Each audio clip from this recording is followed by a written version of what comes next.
I think Peter felt like he was finished in our text tonight. See, Peter, he'd been a rock star disciple. I mean, Peter was passionate. Peter was devoted. Peter had seen a whole bunch of miracles. He'd been a part of miracles. I mean, Peter had walked on water. Matthew 26, Peter says, Jesus, if all the other disciples fall away from you, I'll remain faithful and loyal even to death. And then a few days later, Jesus is arrested. And Peter's confronted by a teenage girl at a fire pit and denies that he even knows Jesus. Like, this girl's like, I saw you with Jesus. And he like chokes on his s'more. He's like, no, I don't know it. He's like, aren't you wearing a Jesus is my homeboy t-shirt? He's like, no. He takes it off, throws it in the fire. He's like, I don't know what you're talking about. I don't know Jesus. I've got no idea who he is. I mean, can you imagine Peter's conflict after the resurrection? I mean, sure, he's happy and excited that Jesus is alive, but he can't stop thinking about his denial. Just a few days earlier, he did the very thing he promised Jesus he would never do. And Jesus appears to them twice and then disappears again.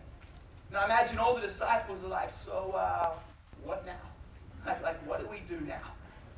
I think a lot of us have been in that place where Jesus has come into our lives and he speaks these great things and he fills us with hope and we believe it and we start moving forward in life and then something happens. We mess up, we fall, we fail. And we know what Jesus said before, but I mean, that was before, and that was before this happened, and that was before I did that, and this is now, and I don't know if it's the same now. And we feel just like Peter probably did, a little embarrassed, feeling a little guilt and a little shame, regret about your past, and uncertain about your future. And like many of us at times, Peter is doubting his place. Peter's doubting whether he fits. He's doubting his purpose and doubting his calling, and Jesus seems to have disappeared. Unsure what to do next, Peter's like, I'm going fishing. Some of the disciples are like, I'll join you, let's go. Peter, he checks out. He gets away, he needs to get away from it all. Back to his old life, what he was doing before he encountered Jesus.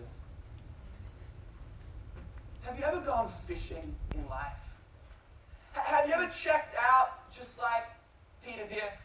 Because the pressure and the expectation was just overwhelming. Have you ever thought, man, I just can't do this anymore.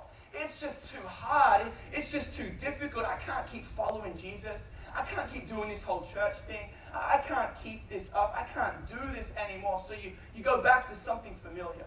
You go back to something, something easier. The disciples, they go back to doing what they used to do. They go back to fishing, and they fish all night and catch absolutely nothing. Can you imagine that? Like, they're not sure